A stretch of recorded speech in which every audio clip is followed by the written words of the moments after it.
ఈ ఉదయమున నీవు ఎవ్వరినీ కలుసుకొనక ముందు ప్రభువును కలుసుకో. నీవు ఎవ్వరినీ చూడకముందు ప్రభువును చూడు. నీవు ఎవ్వరితో మాట్లాడకముందు ప్రభువుతో మాట్లాడు. నీవు దేనిని వెదకకముందు ఆయన రాజ్యమును, నీతిని వెదకు.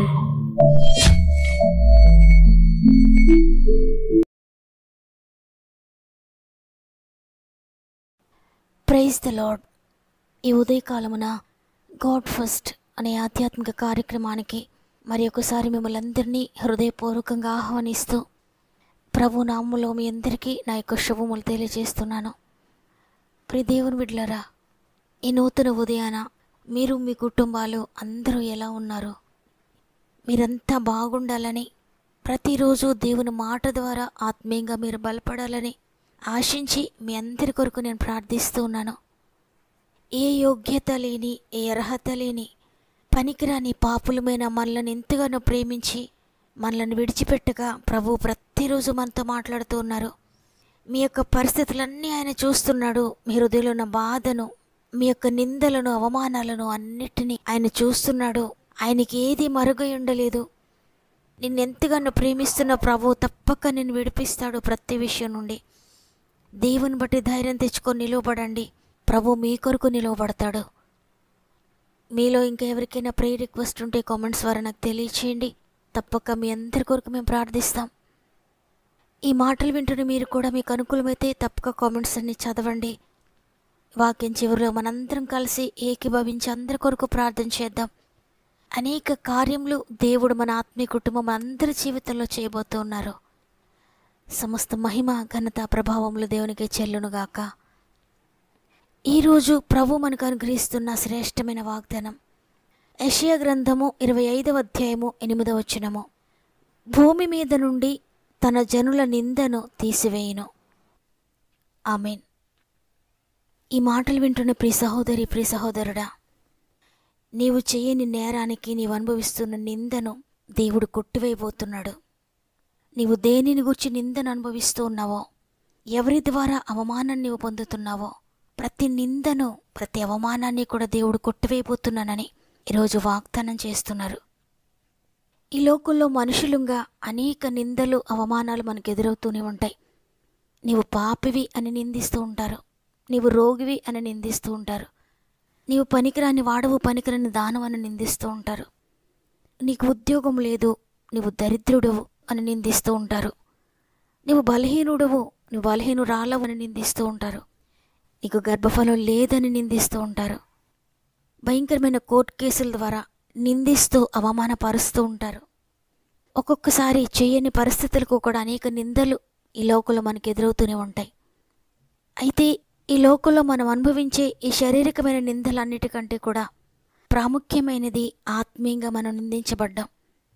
ఎందుకంటే అనింద్యులు మాత్రమే పరలోక రాజ్యానికి వెళ్తారని బైబిల్ గ్రంథంలో వ్రాయబడి ఉంది కాబట్టి, ఎందుకంటే అనింద్యులు మాత్రమే పరలోక రాజ్యానికి వారసులు అవుతారు అని బైబిల్ గ్రంథంలో వ్రాయబడి ఉంది కాబట్టి మనము అనింద్యులుగా ఉండాలి అనేది దేవుని ఉద్దేశం.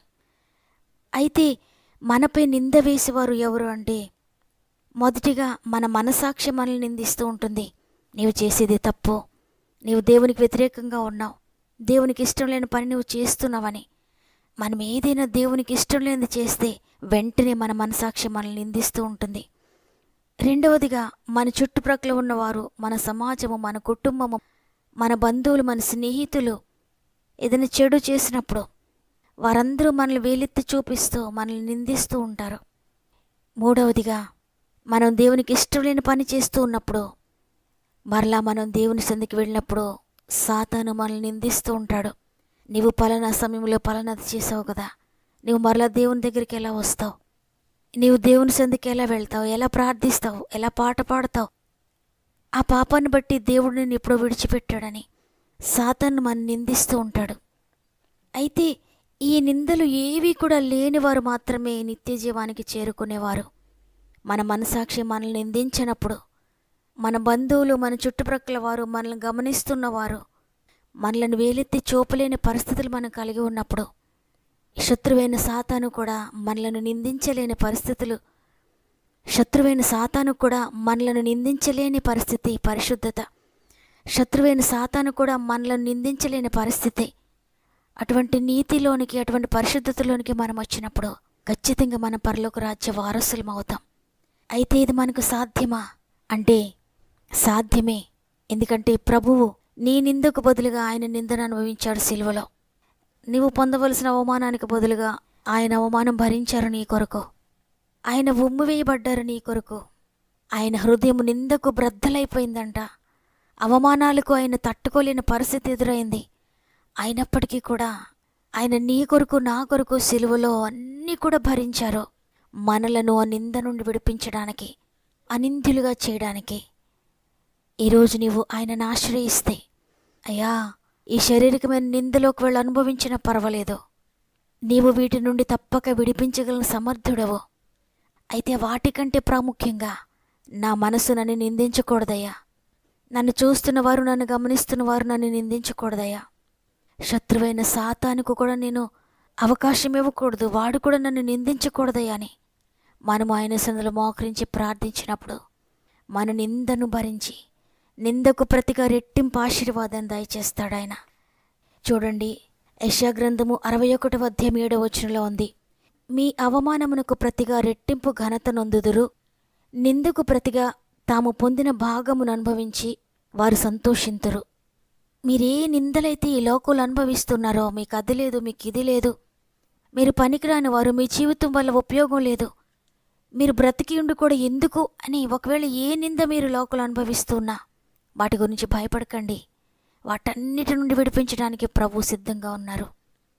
ఆత్మీయంగా కూడా మిమ్మల్ని ఎవరు నిందిస్తూ ఉన్నా దేవునిపై ఆధారపడి, అయ్యా నాకు బదులుగా మీరు నిందను అనుభవించారు, నా నిందను తీసివేయడానికి మీరు అవమానాన్ని భరించారు, నన్ను ఎవరూ నిందించలేని పరిశుద్ధతలోనికి, పవిత్రతలోనికి నన్ను నడిపించండి పరిశుద్ధాత్ముడా అని మన జీవితాన్ని ప్రభువుకు సమర్పించుకుంటే తప్పకుండా ఈ లోకంలోని నిందలతో పాటు ఆత్మీయంగా కూడా ప్రతి నింద నుండి కూడా నిన్ను విడిపిస్తాడు.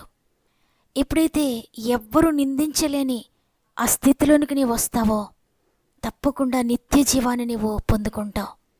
అందుకే దావీదు మహారాజు కీర్తన గ్రంథం అంతా మనం చదివితే ఎంతో ఎక్కువగా, అయ్యా నన్ను క్షమించు, నన్ను కడగండి, నన్ను పవిత్రపరచండి అని నిత్యము ప్రభు సందులో ఒప్పుకుంటూనే ఉంటాడు.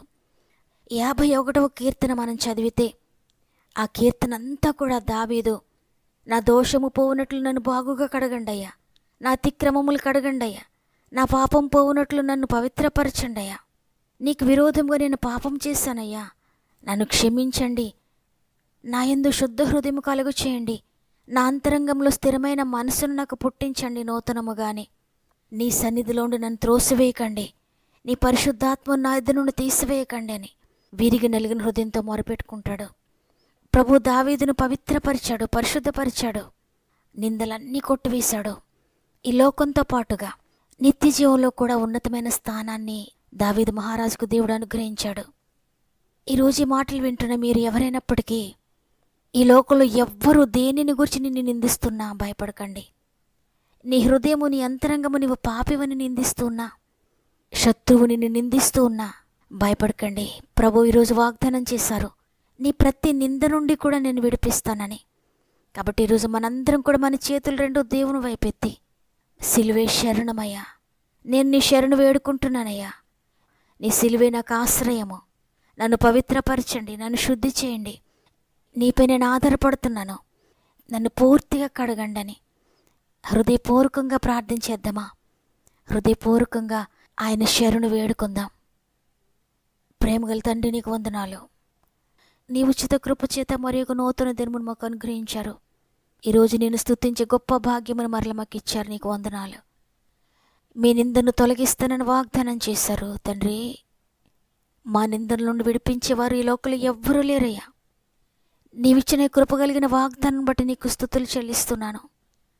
ఎవరు ఏ నిందలు, ఏ అవమానాలు గుండా ప్రయాణిస్తూ ఉన్నారో ప్రతి నింద నుండి, ప్రతి అవమానం నుండి విడిపించండి అయ్యా. పరిశుద్ధాత్ముడా, దావీదు వేడుకున్నప్పుడు దావీదుని విడిపించారు కదా, దావీదుని పరిశుద్ధపరిచారు. అదేవిధంగా ఈరోజు మమ్మల్ని అందరినీ పవిత్రపరచండి. మా ఆత్మీయ కుటుంబంలో ఎవరూ ఏ నిందల గుండా ప్రయాణించకూడదు. వారి మనసాక్షి వారిని నిందించకూడదు. అటువంటి అనిందులుగా మమ్మల్ని అంతనే తయారు చేయండి. ఎందుకంటే మేము అనిందులుగా లేకపోతే నిత్య జీవాన్ని కోల్పోతామయ్యా. లోకమంతా సంపాదించుకొని ప్రాణమును పోగొట్టుకుంటే మాకేమి ప్రయోజనం? ఈ లోకంలో సంతోషంగా జీవించి నిత్య జీవాన్ని కోల్పోతే మాకేమి లాభమయ్యా? తండ్రి, మమ్మల్ని అనిందులుగా చేయండి. ఈ మాటలు వింటున్న ప్రతి ఒక్కరిని అనిందులుగా చేస్తున్నారని నమ్ముతున్నాను. అంతేకాకుండా మా ఆత్మీయ కుటుంబంలో అనేక మంది అనేక శోధనలు గుండా ప్రయాణిస్తూ ఉన్నారు. ప్రతి శోధన నుండి విడిపించండి తండ్రి. ఎంతమంది కామెంట్ చేస్తున్నారో వారి పరిస్థితులను గురించి, ప్రతి పరిస్థితిని మీరు మార్చండి అయ్యా. ప్రతి శోధన నుండి విడిపించండి తండ్రి. ఆత్మీయంగా లేవనెత్తండి. పాపము నుండి విడిపించండి, శాపం నుండి విడిపించండి, వ్యసనాల నుండి విడిపించండి. శారీరకంగా లేవనెత్తండి అయ్యా. ఆర్థిక భారాలను విడిపించండి, అనారోగ్య సమస్యలను విడిపించండి, అప్పు బాధలను విడిపించండి, నిందలు అవమానాలను విడిపించండి, కోర్టు కేసెస్ నుండి విడిపించండి. గర్భఫలం లేని బిడ్డలందరి గర్భాలు తెరవండి. ఉద్యోగం లేని బిడ్డలకు చక్కటి ఉద్యోగాలు దయచేయండి. గృహాలు లేని బిడ్డలకు చక్కటి గృహాలు దయచేయండి. గృహాలు కట్టుకుంటున్న వారికి మీరు తోడుగా ఉండండి. వివాహాలు కాని బిడ్డలకు చక్కటి వివాహాలు జరిగించండి అయ్యా. వ్యాపారాలను అభివృద్ధి చేయండి. వ్యవసాయాన్ని దీవించండి. చేతి పనులను దీవించండి. ఉద్యోగంలో ఏమైనా సమస్యలు ఉంటే తీసివేయండి. గర్భంతో ఉన్న బిడ్డలందరినీ కొన్ని చేతులు పెడుతున్నాను తండ్రి. 9 నెలలు మీరు తోడుగా ఉండి చక్కటి సేఫ్ డెలివరీ స్థాయి చేయండి. ఈరోజు పుట్టినరోజులు, పెండ్లి రోజులు జరుపుకున్న వారందరినీ చేతులు పెడుతున్నాను తండ్రి. ప్రతి ఒక్కరిని మీరు దీవించండి, ఆశీర్వదించండి. ఇది మనం ప్రారంభిస్తూ ఉండగా ఈరోజంతా మా ఆత్మీయ కుటుంబానికి తోడై ఉండండి తండ్రి. ఈరోజు ఏ పని ప్రారంభిస్తూ ఉన్నా మీరు తోడుగా ఉండండి. ఎక్కడికి వెళ్తున్నా మీరు తోడుగా ఉండండి. ఈరోజంతా మీ దూతలను తోడుగా ఉంచి నడిపిస్తారని యేసయ్య పరిశుద్ధమైన నామములో అడిగి వేడుకొంచున్నాను తండ్రి. ఆమెన్. ఈ మాటలు విన్న ప్రియ సహోదరి, ప్రియ సహోదరుడా, మీ నిందను భరిస్తానని వాగ్దానం చేసిన ప్రభు వైపు చూడండి. మిమ్మల్ని ఎవరు నిందిస్తున్నా మీ నిందకు ప్రతిగా రెట్టింపు ఘనతను ప్రభు దయచేయబోతున్నారు. వాగ్దాన్ని నమ్మండి, విశ్వసించండి, ఆమెను చెప్పండి. మీ ఇష్టాన్ని తెలియజేస్తూ తప్పక వాగ్దానాన్ని లైక్ చేయండి. మీకు అనుకూలమైతే అనేక మందికి షేర్ చేయండి. ఈ నూతన నెలంతా, ఈ ఏప్రిల్ నెలంతా దేవుడు మీకు, మీ కుటుంబాలకు తోడుండి నడిపించునుగాక. దేవుని చిత్తమైతే మరల రేపు అందరం కలిసి ఆయనను స్తుతిందాం. అంతవరకు ప్రభు మీకు, మీ కుటుంబాలకు తోడుండి నడిపించునుగాక. God bless you.